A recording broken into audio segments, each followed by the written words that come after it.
सबको नमस्कार। आज मैं फिर एक नया सब्जेक्ट लेकर आपके सामने उपस्थित हूँ।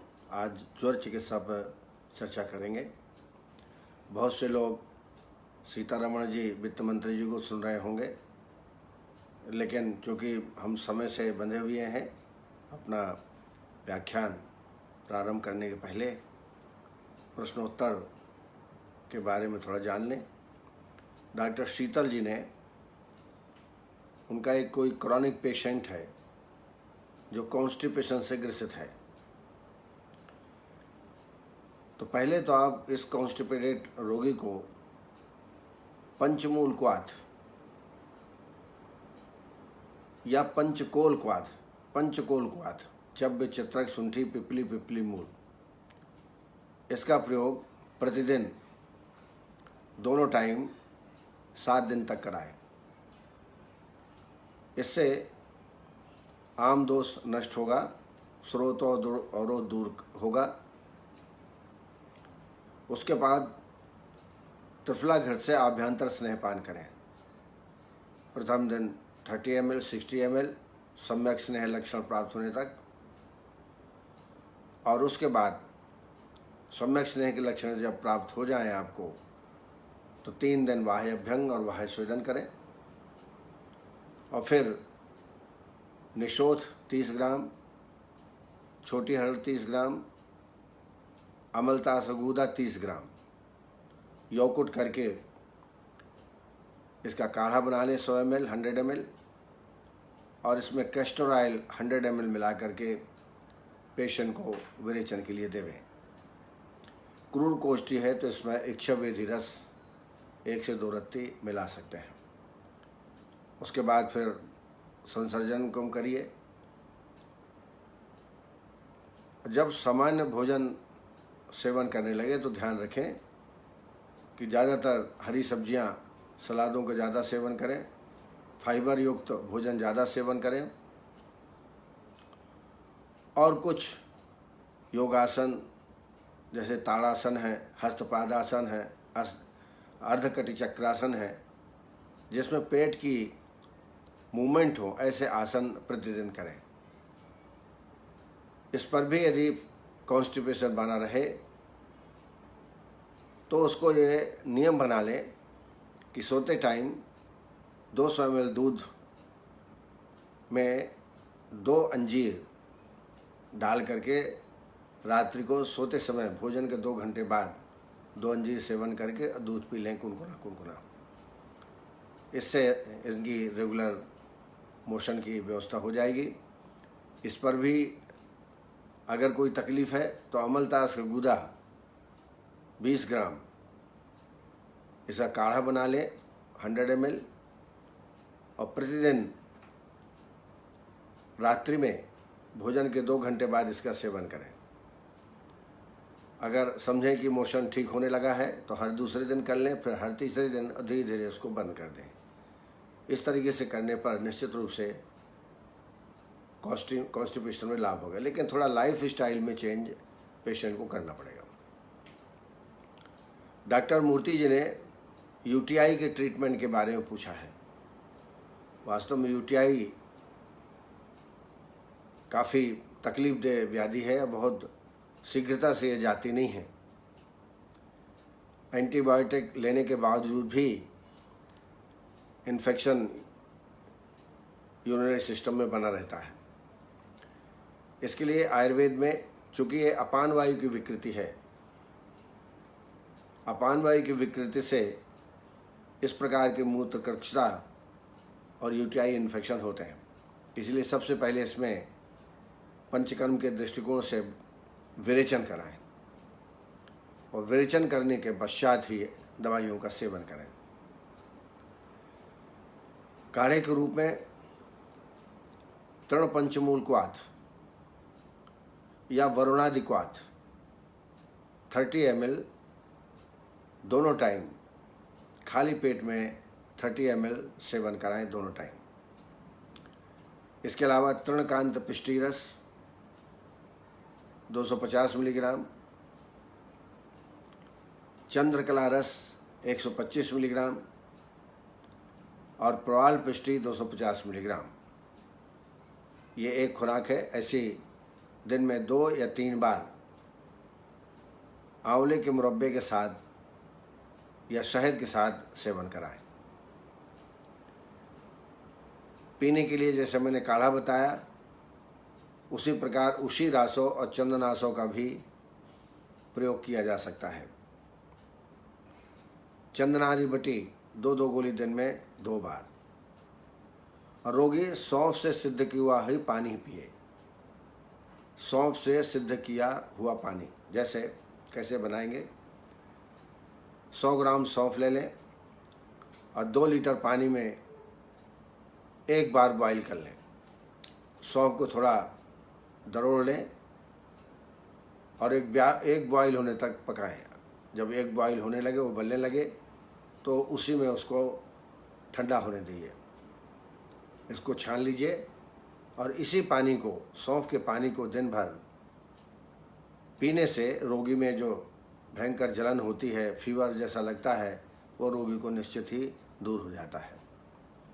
ज़्यादा फीवर हो तो संजीवनी बटी 2 गोली दिन में 2 बार आप सेवन इसमें करा सकते हैं। और अधिक से अधिक जल का सेवन पेशेंट को करना चाहिए। अनुपमा उपलुरी, इन्होंने लिचिन प्लेनस के बारे में जानना चाहा है। लिचिन प्लेनस ये इम्यून सिस्टम जब विपरीत कार्य करने लगता है शरीर में, तो ये रोग हो सकता है। यह एक प्रकार का इन्फ्लेमेशन है स्किन में, और मुख की जो म्यूकस मेम्ब्रेन है उसमें विशेष रूप से एक प्रकार का इन्फ्लेमेशन हो जाता है। त्वचा में म्यूकस मेम्ब्रेन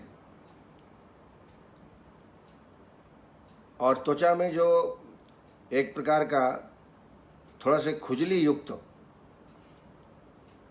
प्यूपिलिस इची पैचेस हो जाते हैं, और मुख की म्यूकस मेम्ब्रेन में लेसी वाइट पैचेस उत्पन्न हो जाते हैं। कभी कभी पेनफुल सोर्स भी हो जाता है। निश्चित रूप से जैसा मैंने पहले बताया, ये इम्यून सिस्टम के डिस्टर्बेंस से, विपरीत कार्य करने से ये रोग होता है, जिसको हम ऑटो इम्यून भी कह सकते हैं। इसलिए इसमें सर्वप्रथम संशोधन चिकित्सा करानी चाहिए। इसमें वमन विरेचन कराएं। वमन विरेचन के पश्चात रसायन औषधियों का सेवन करें। रसायन औषधियों में आमल की रसायन, ब्राह्मी रसायन आदि का सेवन श्रेष्ठ रहेगा। इसके अलावा एक क्वाथ दोष की संयोजना के आधार पर मैंने यह तैयार किया है। इसमें दशमूल के द्रव्य,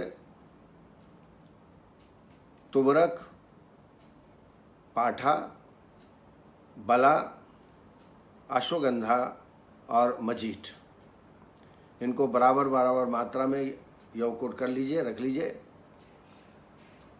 4 चम्मच ये दवाइयाँ अर्थात 20 ग्राम और 4 कप पानी, 1 कप बचे तब तक आप पकाएं और फिर उसको छान लें। कुनकुना दोनों टाइम इस काढ़े को सेवन करना है। इसके अलावा एक और काढ़ा मैं आपको बता रहा हूँ जो बहुत ही उपयोगी होगा इस रोग में। वचा, मुस्ता, पटोल पत्र, गुड़ूची अर्थात गिलोय, नींब छाल और हल्दी, ये बराबर मात्रा में यौकुट कर लें और इसका काढ़ा भी बहुत ही उपयोगी सिद्ध होगा। लेकिन यह लगभग 3 महीना तक आपको ट्रीटमेंट देना पड़ेगा, तो निश्चित रूप से इसमें आराम प्राप्त होगा। डॉक्टर कल्पना जी, इन्होंने न्यूरोफाइब्रोमा के ट्रीटमेंट के बारे में जानना चाहा। न्यूरोफाइब्रोमा जब नर्व्स में ट्यूमर उत्पन्न हो जाता है, उसको न्यूरोफाइब्रोमा कहते हैं। ये कंजेनाइटल रोग है, नर्व टिश्यू में ही अधिक होता है। नर्व टिश्यू में ट्यूमर जैसे उभार हो जाते हैं। नर्व ट्यूमर को ही न्यूरोफाइब्रोमा कह सकते हैं। यह बिनाइन टाइप का होता है, नॉन कैंसरस होता है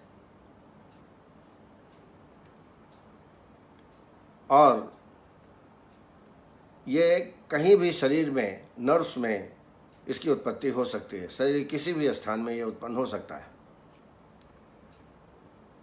इनकी ग्रोथ धीरे धीरे होती है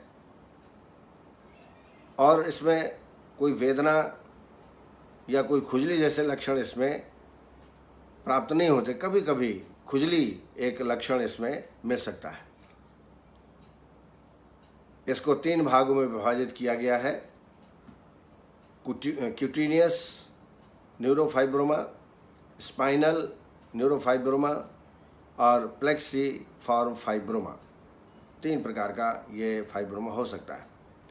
तो एक प्रकार से यह ग्रंथि रोग हुआ, लेकिन विशेष बात यह है कि ये नर्व्स के ऊपर ही फाइब्रोमा होता है।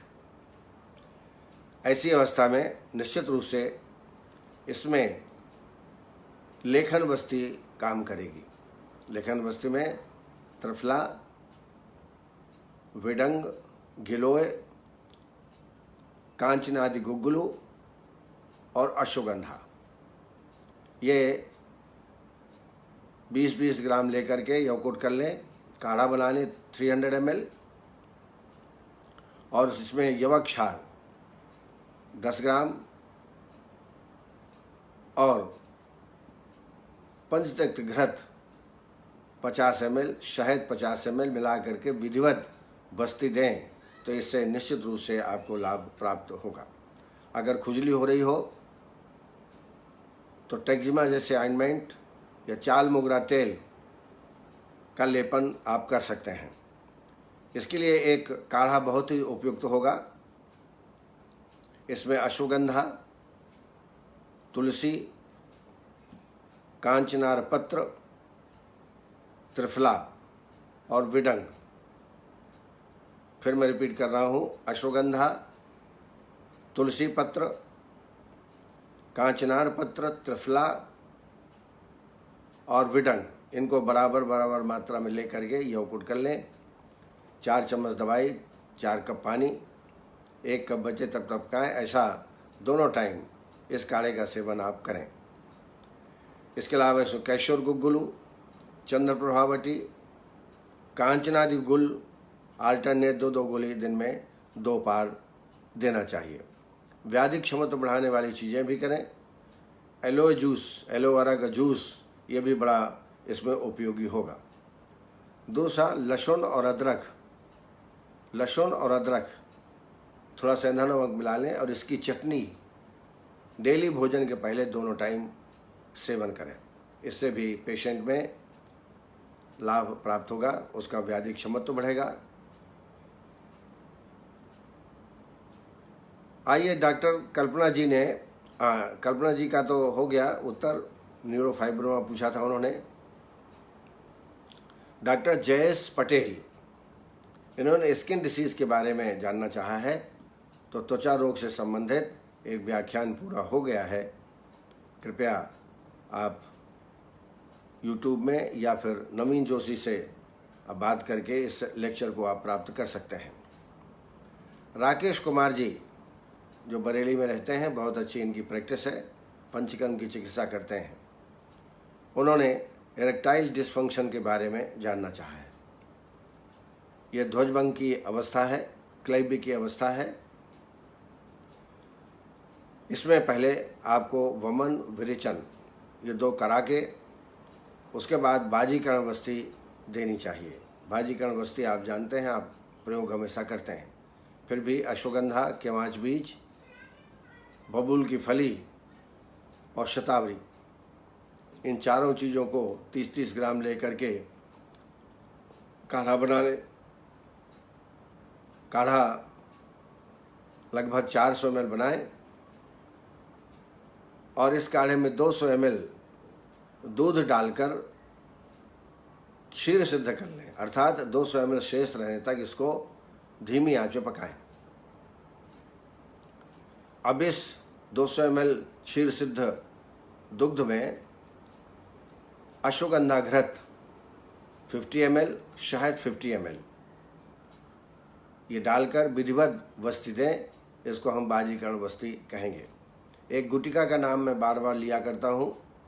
राकेश जी, आप तो इसको बना सकते हैं।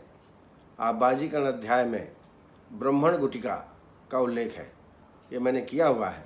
ब्राह्मण गुटिका बहुत ही ऐसे व्यक्तियों में इरेक्टाइल डिसफंक्शन में काम करेगी, तो उसको ज़रूर आप बना लें। बाज़ार में ये उपलब्ध नहीं है। इसके अलावा शुद्ध शिलाजीत 500 मिलीग्राम दिन में 2 बार, और अश्वगंधा, मुलैठी और केवांच बीज का चूर्ण ये निरंतर 4-5 महीने तक इसका ठंडे दूध के साथ सेवन कराएं, तो इसमें निश्चित रूप से आराम प्राप्त होगा।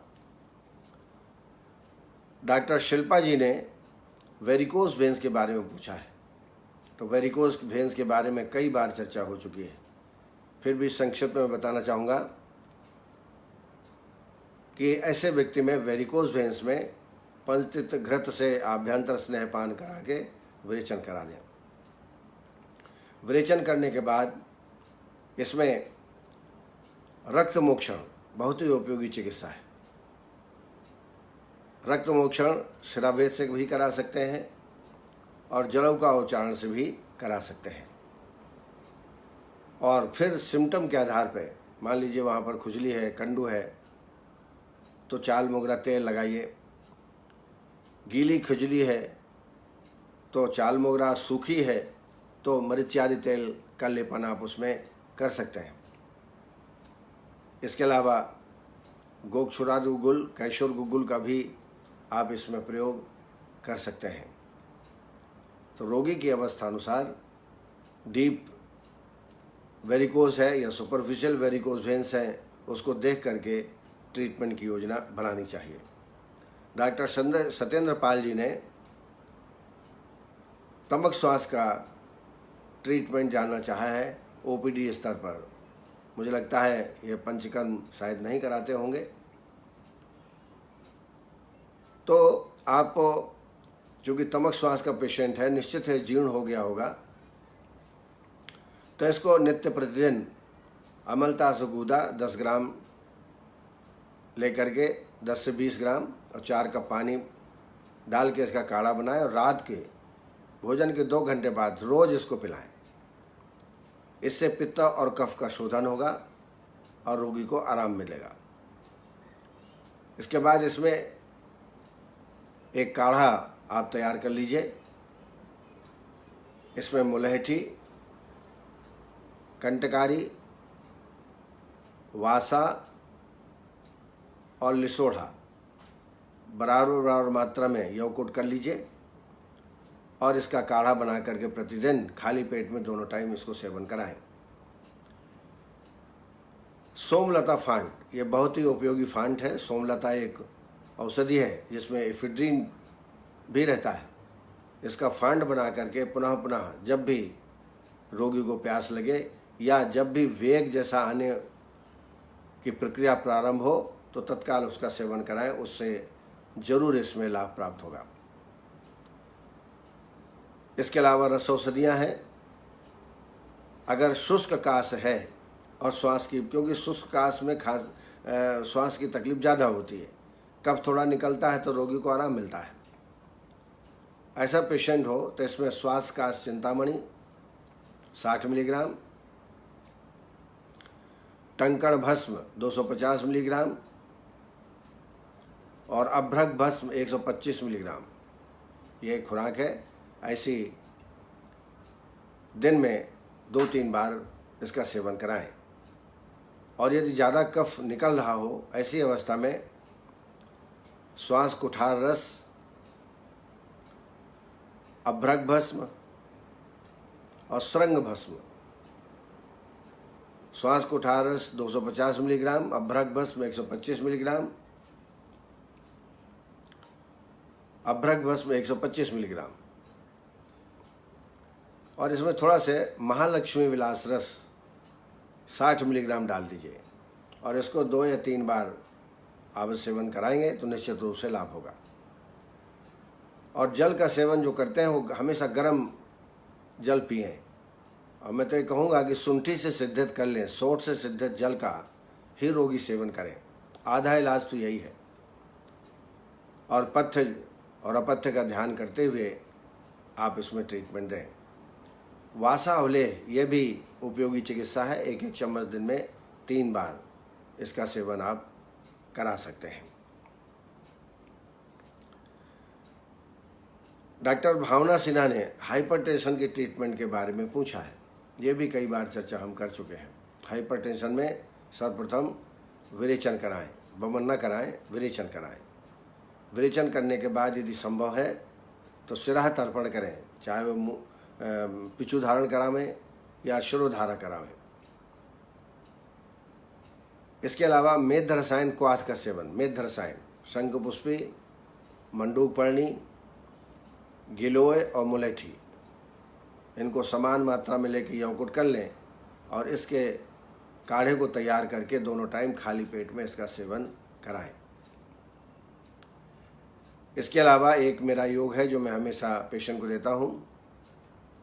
इसमें शंखपुष्पी 100 ग्राम, 50 ग्राम सर्पगंधा चूर्ण और 50 ग्राम गोक्षुर चूर्ण, 50 ग्राम आमल की चूर्ण, ये योग आप तैयार कर लें। 1-1 चम्मच या आधा चम्मच दिन में 2 या 3 बार या 4 बार रोगी की अवस्था अनुसार इसका सेवन कराएंगे तो निश्चित रूप से जो एलोपैथिक मेडिसिन ले रहे हैं वह भी धीरे धीरे छूट जाएगी। ये ध्यान रखिए कि पेशेंट में कॉन्स्टिपेशन ना हो। पेशेंट का काउंसलिंग अच्छा करिए। तमाम प्रकार के टेंशन जीवन में होते हैं, उनके बारे में भी समझाइए कि ज़्यादा टेंशन ना करें और मेडिटेशन ज़्यादा से ज़्यादा करें। प्राणायाम और मेडिटेशन, ध्यान लगाना, इससे भी हाइपरटेंशन में पेशेंट को निश्चित आराम होता है। दूसरा, निद्रा कैसी है?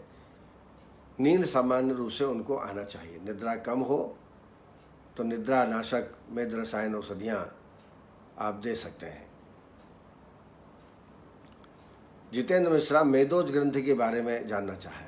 मेदोज ग्रंथि जैसे नाम से स्पष्ट है, मेदज होती है और इसमें भी लेखन चिकित्सा आपको करनी है। इसमें विरेचन और निरूह वस्ती, विरेचन और निरूह वस्ती, एरण्यमूल आदि वस्ती, या जो मैं हमेशा लेखन वस्ती आपको बताता हूँ, ये वस्ती इसमें लगाना है। इसके पश्चात फिर कांचनादी गुगुलू 2 गोली दिन में 2 बार और त्रिकटु और विडंग गिलोय, त्रिकटु, विडंग और गिलोय बराबर मात्रा में लेकर के 1-1 चम्मच दिन में 2 या 3 बार इसका सेवन कराएं। निरंतर 6 महीने तक दवाई देने से मेदोज ग्रंथि में निश्चित रूप से लाभ प्राप्त होगा।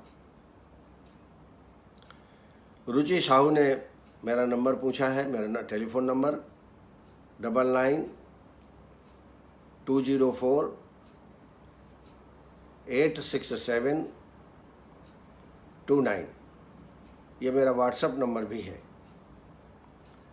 नितिन अवधिया ने डिप्रेशन, पेशेंट में डिप्रेशन हो तो क्या ट्रीटमेंट देना चाहिए? अवसादी कंडीशन, तो पहले तो उसको आश्वासन, उत्साहवर्धक क्रियाएं करना है।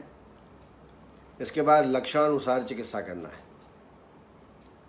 इसमें दशमूल तैल से शिरोधारा, शिरोधारा ना हो, ना उपलब्ध हो तो अभ्यंग या पिचू धारण आप दशमूल तैल से इसको कराएं। इसके अलावा इसमें स्मृति सागर रस 250 मिलीग्राम, प्रवाल पिष्टी 250 मिलीग्राम और वात कुलांतक 60 मिलीग्राम, ये योग इनको दिन में 2-3 बार शहद के साथ देवें। इसके अलावा मेध रसायन क्वाथ जो मैं बता चुका हूँ आपको, इसका भी सेवन पेशेंट में कराएं। अश्वगंधा के योग भी इनको सेवन कराया जा सकता है, लेकिन इनकी दिनचर्या के ऊपर विशेष आपको ध्यान में रखना है। दिनचर्या इनकी सुधारनी चाहिए, तो काफ़ी कुछ पेशेंट में आराम प्राप्त होता है। लाइफ स्टाइल भी पेशेंट को समझाना चाहिए। जल्दी सोएं, जल्दी उठें, समय पर खाना खाएं, अननेसेसरी एकांत में न रहें। एकांत में रहने से डिप्रेशन की वृद्धि और होती है। डॉक्टर माधव मिश्रा ने डेंगू का ट्रीटमेंट पूछा है। डेंगू में पहली बात तो ज्वर आता है, संधियों में वेदना होती है, तो लक्षण के अनुसार देखते हुए इसमें ट्रीटमेंट आपको करना है। इसमें गिलोय घनवटी, गिलोय का रोल ज़्यादा है। गिलोय 2-2 गोली दिन में 3 बार दें। अमृताष्टक क्वाथ 30 ml दोनों टाइम। सिंहनाथ गुगुलू 2 गोली सुबह, 2 गोली शाम को। और संजीवनी बटी भी इसमें बहुत ही लाभप्रद होती है। 2 गोली सुबह, 2 गोली शाम को इसका प्रयोग करना चाहिए। डॉक्टर पूनम कलरीमन, उन्होंने बच्चों में हाइट बढ़ाने के लिए क्या उपाय हो सकता है। तो डायरेक्टली कोई ऐसी दवा नहीं है, लेकिन उसे खान पान में सुधार करें। साथ में ब्राह्मी रसायन बहुत उपयोगी है, 1-1 चम्मच दिन में 2 बार दें। दूसरा, ताड़ासन का प्रयोग, सूर्य नमस्कार, ये प्रतिदिन पेशेंट को या बच्चों को कराएं। इससे निश्चित रूप से हाइट बढ़ सकता है। इसके अलावा अगर छोटा बच्चा है, 10 साल के नीचे है, तो इसमें कुमार कल्याण रस 60 मिलीग्राम और योगेंद्र रस 60 मिलीग्राम, बाल रोगांतक 125 मिलीग्राम, ये योग ब्राह्मी रसायन के साथ इसका प्रयोग करें। इससे भी रोगी को आराम प्राप्त होगा।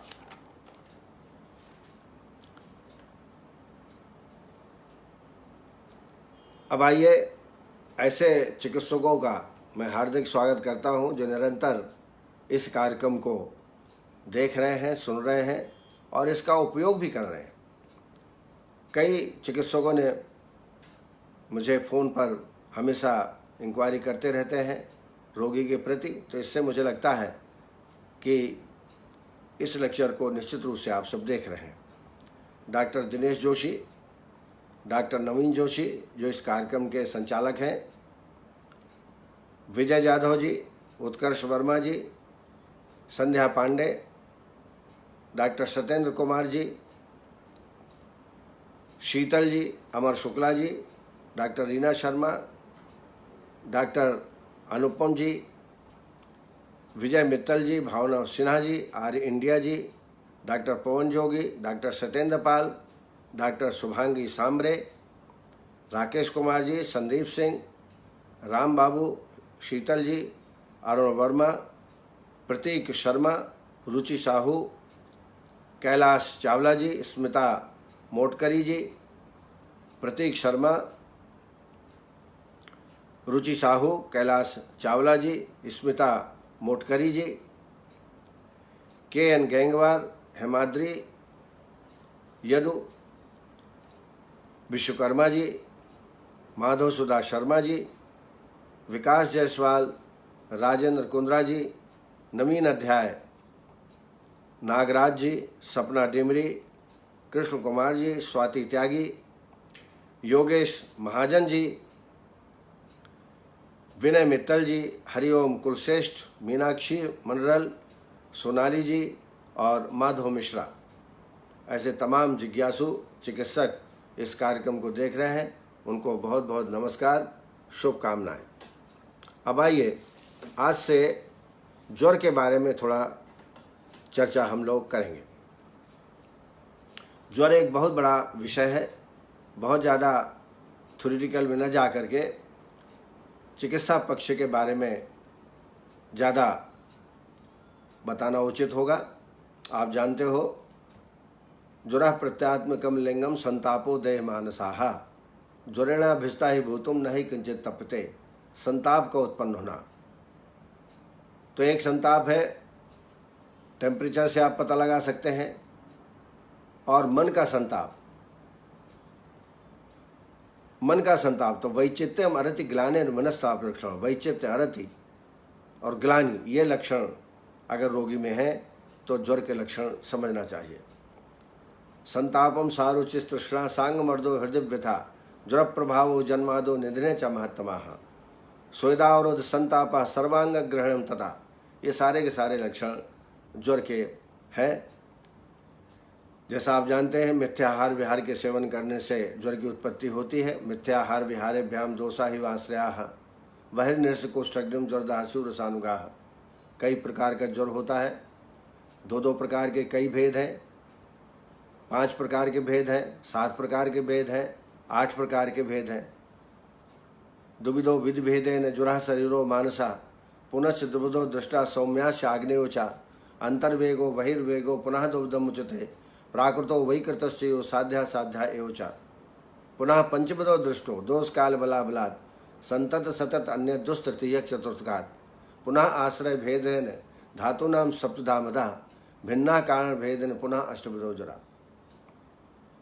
तो इसके भेदों के बारे में लक्षण भी मैंने आपको बताए,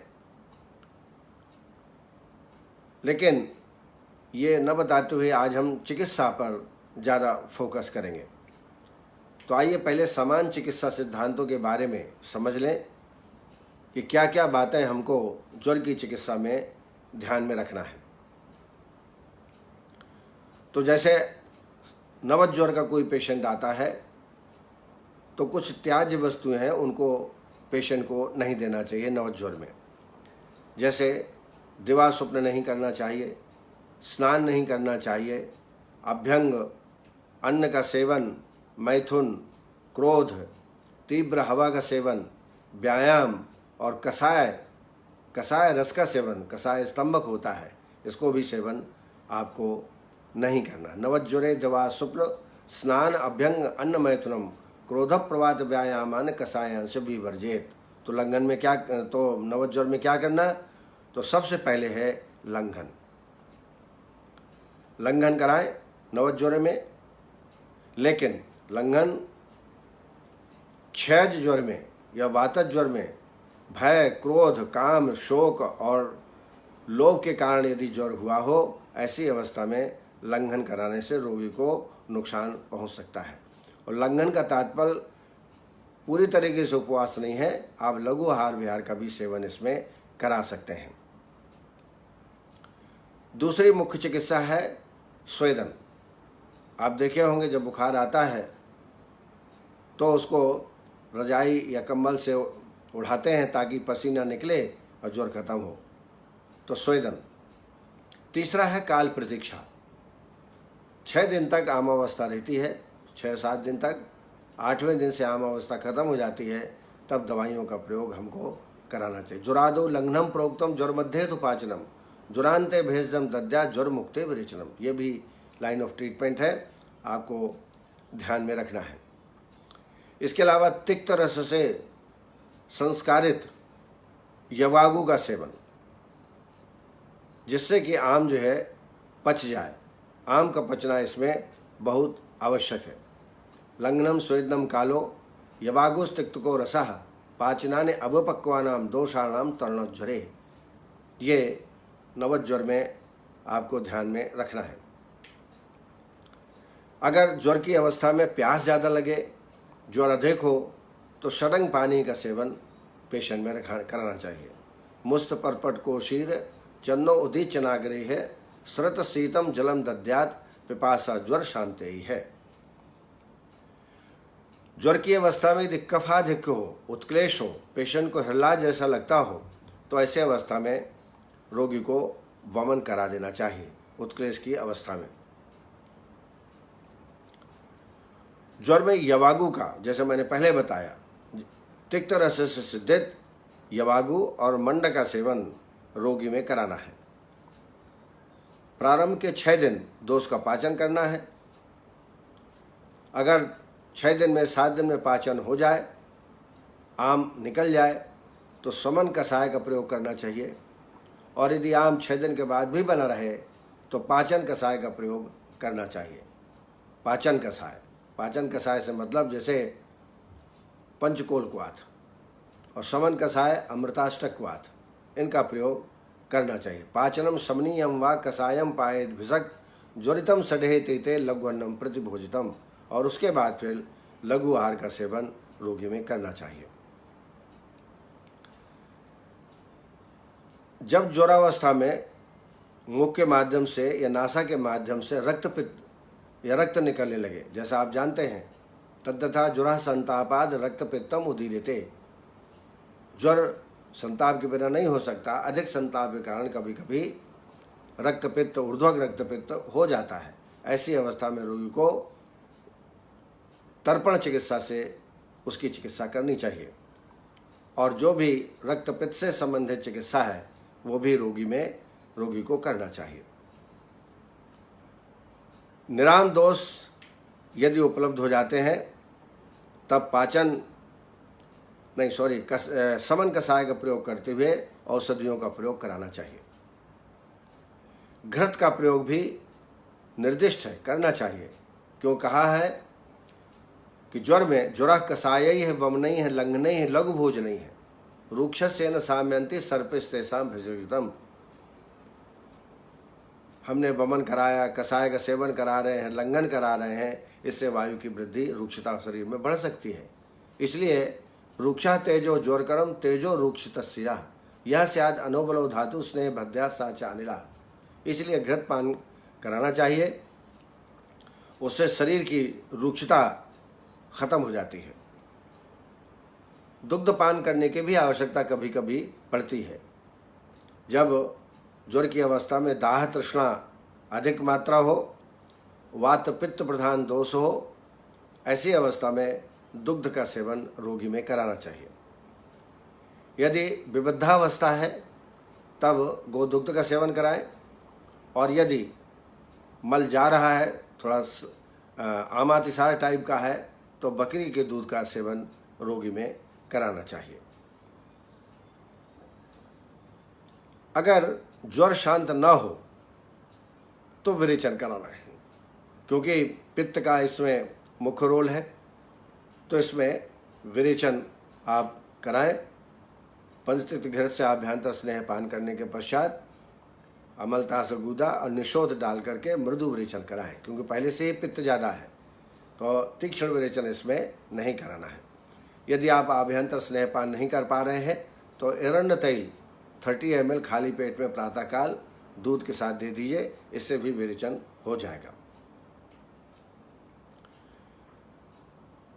इसके बाद निरूह बस्ती का भी प्रयोग है।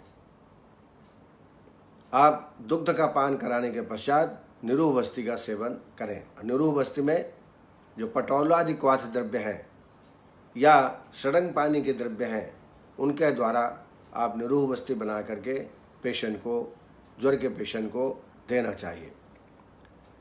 इसके बाद अनुवासन निरूह दिया है तो आपको अनुवासन भी देना पड़ेगा, और अनुवासन बस्ती के रूप में जब जीर्ण ज्वर हो जाए तब देना चाहिए। इसमें आप 10 मूल की अनुवासन दे सकते हैं, और बहुत अधिक पुराना हो जाए, जीर्ण शीर्ण हो जाए, ऐसी अवस्था में नस्य कराने का भी प्रावधान है, नस्य कराना चाहिए। तो इस तरीके से जो सिद्धांत हैं वो ध्यान रखते हुए आपको ट्रीटमेंट देना है। अब आइए दोषानुसार, जैसे मैंने बताया कि 8 प्रकार का ज्वर होता है, दोषानुसार द्विदोषज और आगंतुज मिला करके 8 प्रकार का होता है। तो आइए वातज ज्वर यदि आपके पास आए तो क्या ट्रीटमेंट देंगे। पहले हम रसौषधियों के बारे में चर्चा करेंगे। वातज ज्वर में जैसे आप जानते हैं वेपथु, राइगर्स आते हैं, कंपन होता है, कंठ शोष, निद्रानाश, मुख शोष, वेपथुर्विस्मो वेगः, कंठोष परिशोषणम, निद्रानाशा, क्षवस्तम हो, गात्राणाम रोक्षम एवचा। ये लक्षण है वातज ज्वर के। इसमें रसौषधियों में हिंगलेश्वर रस 125 मिलीग्राम, श्रृंग भस्म 250 मिलीग्राम, गोदंती 250 मिलीग्राम, ये एक मात्रा हुई। ऐसे दिन में 3 मात्राएं या 4 मात्राएं शहद के साथ इसका सेवन कराएं। पित्तज यदि ज्वर है तो ज्वर का वेग तीक्ष्ण होगा, अतिसार के लक्षण मिल सकते हैं, ऐसे व्यक्ति में नींद कम आती है, और कंठ, होठ, नाक आदि में पाक हो जाता है और कभी कभी पित्त का वमन भी हो जाता है। वेगस्तीक्ष्णो अतिसारस्य निद्रा अल्पत्वम तथा वमि कंठौष्ठ मुखनाशनाम पाकः स्वेदस्यो जायते। अब आइए कफत ज्वर। कफत ज्वर में स्थैमित, शरीर का गीलापन, जैसा लगा कि गीला कपड़ा हम पूरे शरीर में डाला हुआ है, ऐसी अनुभूति। मंद ज्वर होगा, ज़्यादा तीव्र ज्वर इसमें नहीं होगा। इसके अलावा कफ के लक्षण आलस्य, मधुरास्यता और शरीर जो है शुक्ल वर्ण का थोड़ा दिखना प्रारंभ हो जाएगा। यह है कफत ज्वर के लक्षण। स्थैमित स्मृतो वेगः आलस्य मधुरास्यता शुक्ल मूत्र पुरुषतम स्तंभ तृप्त स्थापिश। तो पैतृक ज्वर में मैं चिकित्सा बताना भूल गया। पैतृक ज्वर में सूतशेखर 125 मिलीग्राम, प्रोआलपिष्टी 250 मिलीग्राम, चंद्रकला रस 125 मिलीग्राम और इसमें ज्वर केसरी और मिला दीजिए। फिर से रिपीट करता हूँ, सूतशेखर 125 मिलीग्राम, प्रोआलपिष्टी 250 मिलीग्राम, चंद्रकला रस 125 मिलीग्राम और ज्वर केसरी रस 60 मिलीग्राम। ऐसी दिन में 3 मात्राओं का शहद के साथ सेवन कराएं। कफत ज्वर की चिकित्सा में त्रिभुवन कीर्ति ज़्यादा उपयोगी होता है। त्रिभुवन कीर्ति रस, गिलोय सत्व, गोदंती भस्म और त्रिकटु।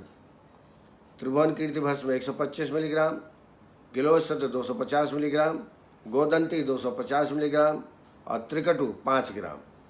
ऐसी 1 मात्रा, ऐसी दिन में 2 या 3 मात्रा शहद के साथ इसका सेवन कराएं। अब आ जाइए सन्निपातक ज्वर। सन्निपात में तीनों दोष विषम अवस्था के रूप में प्रकोपित हो सकते हैं और साम्य अवस्था में भी प्रकोपित हो सकते हैं।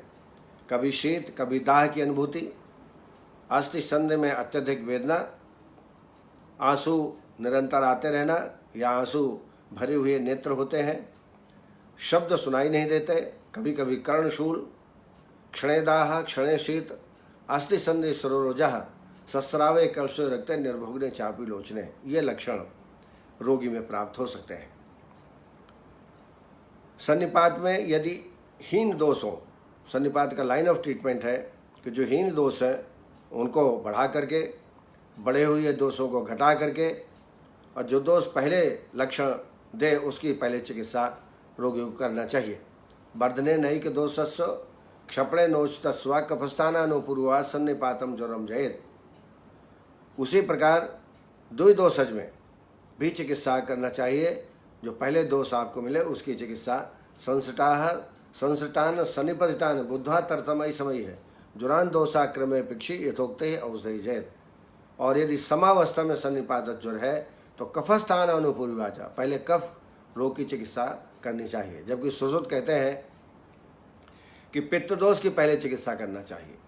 तो उसका सामंजस्य इस प्रकार कर सकते हैं कि चरक का नवत ज्वर से संबंधित है, इसलिए नवत ज्वर में पहले कफ की चिकित्सा करें और जब यह ज्वर पुराना हो जाता है तो पित्त की चिकित्सा पहले करनी चाहिए।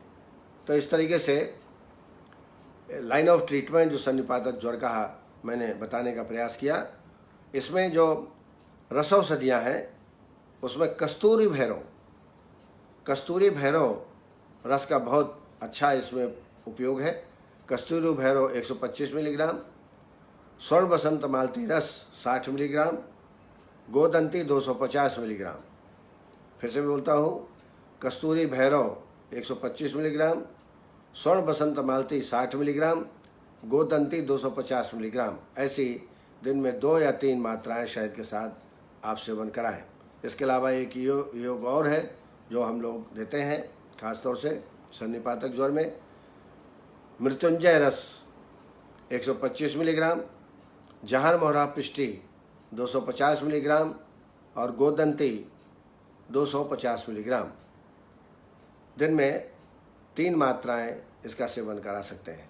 गोदंती हम एंटीपायरेटिक ड्रग के रूप में देते हैं, इसलिए सभी जो योग मैंने बताया उसमें गोदंती का समाहन किया है। आप ज़्यादा बुखार हो तो गोदंती 500 मिलीग्राम दिन में 3 या 4 बार दें।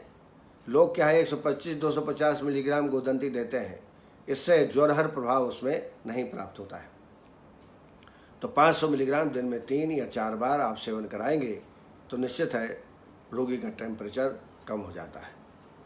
तो ज्वर काफ़ी बड़ा चैप्टर है।